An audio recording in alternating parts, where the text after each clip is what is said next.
माँ तू सबसे प्यारी है, माँ तू जग में न्यारी है। माँ तू सबसे प्यारी है, माँ तू जग में न्यारी है। अपने आंचल में रखना, अपने आंचल में रखना। हमें वरदानों से भरना। माँ तू सबसे प्यारी है, माँ तू जग में न्यारी है। माँ तू सबसे प्यारी है, माँ तू जग में न्यारी है। Mr. Rajan Samuel, a great missionary in Hindi heartland, first class with distinction.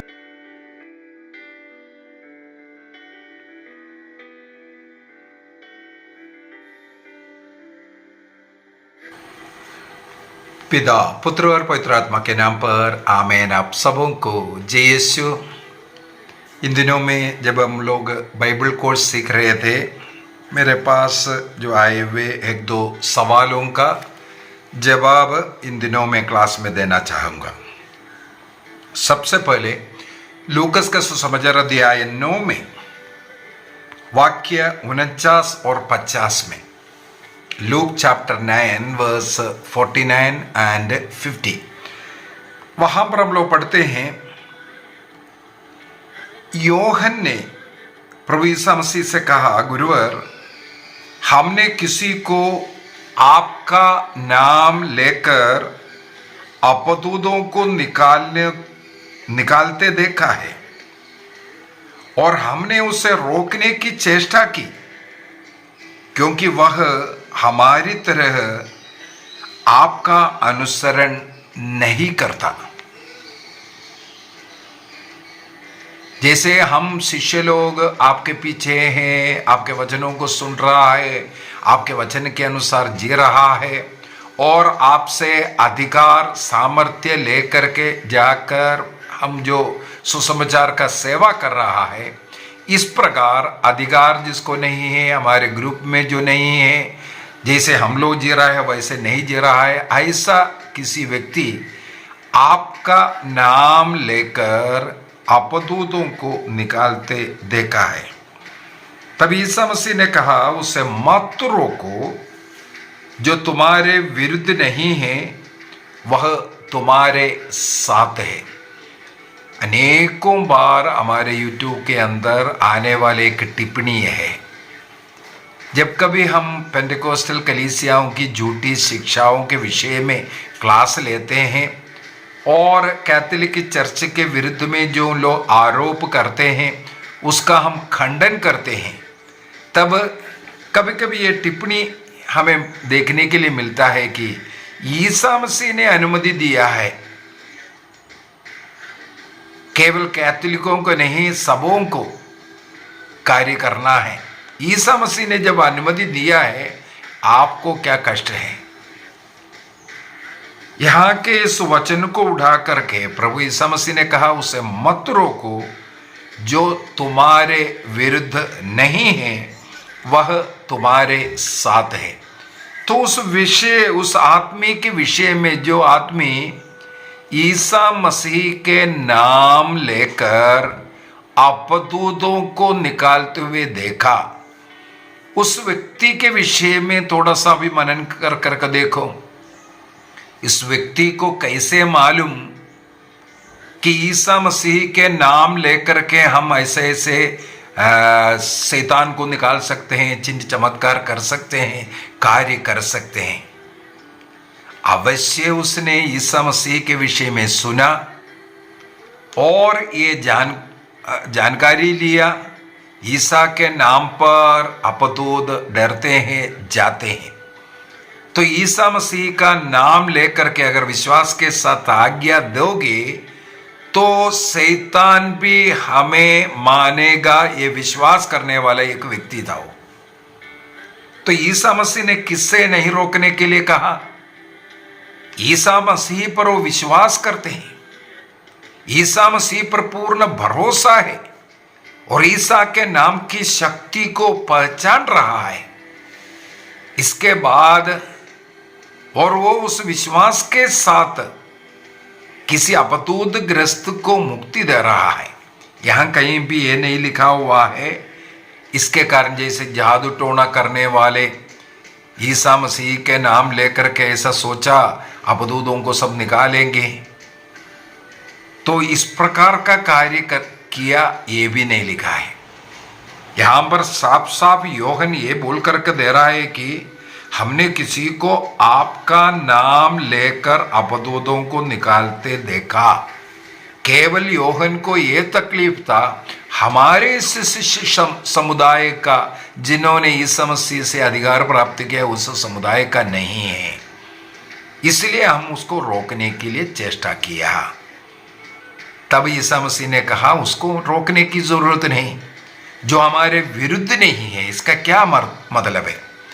जो हमारे टीचिंग्स के अनुसार जिस प्रकार मैंने तुम लोगों को भेजा, यदि उसी प्रकार वो कार्य कर रहा है और वो किसी अंधविश्वास के कारण या अन्य किसी लालच के कारण कार्य नहीं कर रहा है, वो सदुद्देश्य के साथ जिस तरीके से करना चाहिए, इसका मतलब वो मुझे सुन चुका है, मेरे द्वारा उसको भी अधिकार मिला हुआ है, जो प्रभु के वचन को सुन रहा है, प्रभु के वचन के अनुसार जी रहा है, उनको ये अधिकार है। इसलिए जब तक हमारे विरुद्ध नहीं है वो हमारा साथ वाला समझना चाहिए। इसको और समझने के लिए हमें लूकस के सुसमाचार उसके अध्याय 11 का एक वचन को भी उठाना जरूरी है। अध्याय 11 वहां पर वाक्य 23 में, लूकस का सुसमाचार अध्याय 11 वाक्य 23 के अंदर 11:23 में प्रभु कहते हैं, ये कहां पर है? देखो, हर बात को समझने के लिए उसका क्या पीछे क्या घटना हुआ था, क्यों ये बातें कहा, ये भी समझने की जरूरत है। वहां पर जो प्रभु ने कहा उस घटना और यहां पर ये जो बोल रहा है उस घटना दोनों अलग अलग पृष्ठभूमि में है। तो ये सब ईसा मसीह के वचनों को समझने के लिए, सीखने के लिए बाइबल विशेष रूप से पूरे बाइबल का जानकारी रख करके ही हमें उसका अर्थ निकालना चाहिए। यहां पर भी इसी प्रकार है। ईसा मसीह के कार्य को देख कर कह रहे तो शैतान है, बेलजबूल से ये कार्य कर रहा है, इस प्रकार का जो बातें घटना हुआ उसके उस पृष्ठभूमि में रह करके प्रभु यहां आगे आकर के कहते हैं वाक्य 23 के अंदर, जो मेरे साथ नहीं है, जो मेरे साथ नहीं है वह मेरा विरोधी है। जो व्यक्ति मेरे साथ नहीं है का मतलब है मेरे वचन के अनुसार नहीं जी रहा है। जिस प्रकार मैंने जो नियम बनाया है, एक कलीसिया बनाया, कलीसिया से जुड़ना और उस कलीसिया के एक मुखिया पेत्रोस, उसके अधिकार में अधीन में सब लोगों को रहना, यह सब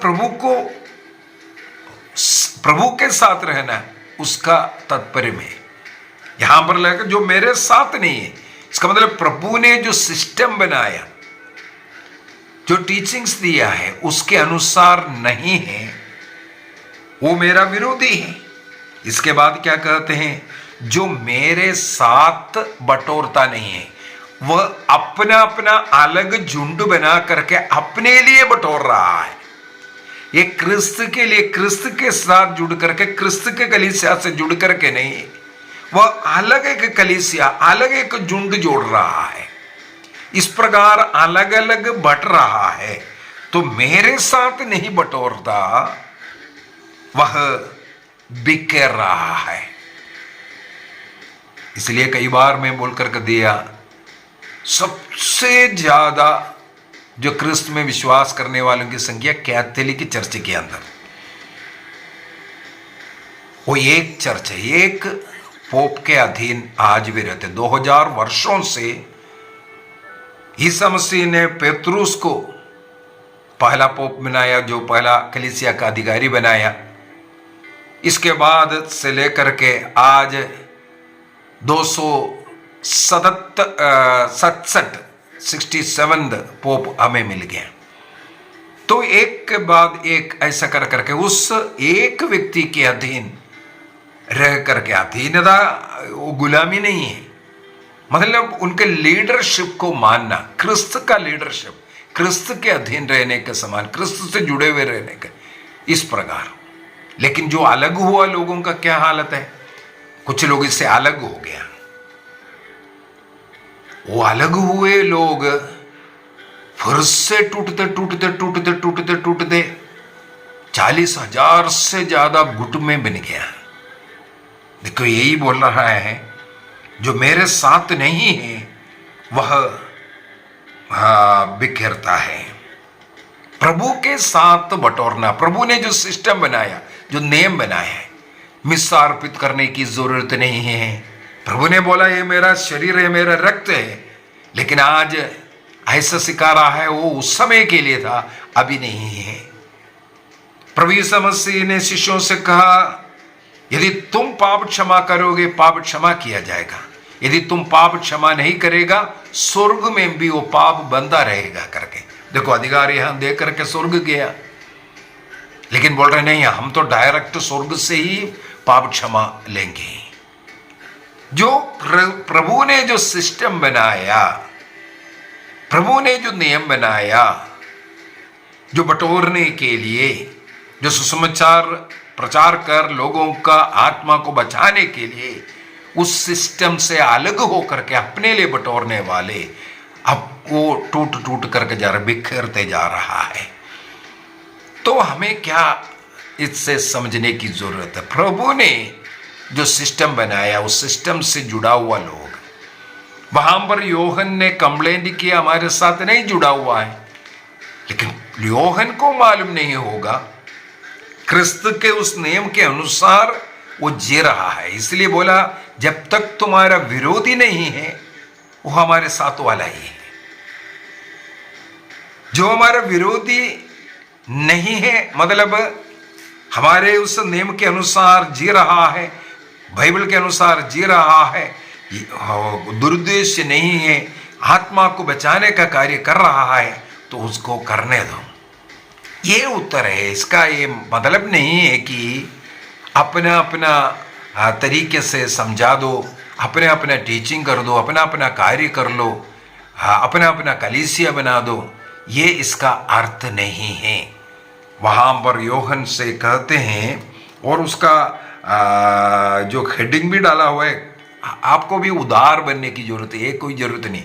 विशेषकर मुझे मालूम है जहाँ कहीं भी सुसमाचार की घोषणा होता है, उस चाहे रिट्रीट सेंटर हो, चाहे प्रार्थना घर हो, चाहे चर्च का कोई ऐसा कमेटी हो, वहाँ सब इस प्रकार के कुछ लोग मिलता है। अन्य लोगों को अच्छा कार्य करता हुआ नहीं देखना चाहते, ईर्ष्या आते हैं, जलन आते हैं, किसी अन्य लोगों को बढ़ने नहीं देने वाला, इस प्रकार का मनोभाव अच्छी बात नहीं है। ये सिखाने के लिए भी ये यहाँ पर प्रभु ने कहा। और दूसरी बात है, मैंने बोला था इससे पहले वाला जो घटनाओं को हमें देखने की जरूरत है, कब प्रभु ने ऐसा कहा था। ईसा मसीह के रूपांतरण का अध्याय 9 के अंदर, लूकस के सुसमाचार अध्याय 9 में सबसे पहले हम लोगों को प्रभु का वो रूपांतरण का पार्ट मिल रहा है। रूपांतरण के बाद जो अपतूतग्रस्त लड़के के विषय में, जो चंगाई के विषय में, इसके बाद हम लोगों को मिलता है कौन बड़ा है। शिष्यों में आपस में वाद विवाद छिड़ना शुरू किया, कौन बड़ा है, पेतरुस बड़ा है या योहन बड़ा है। इस प्रकार का एक आपस में मनमुटाव शुरू हुआ। तब प्रभु उनको डांट रहा है।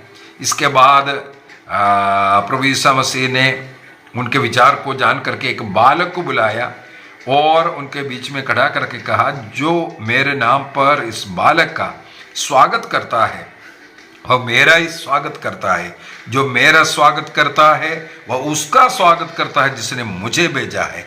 इस प्रकार का बात करते हुए जो टीचिंग अन्य लोगों को भी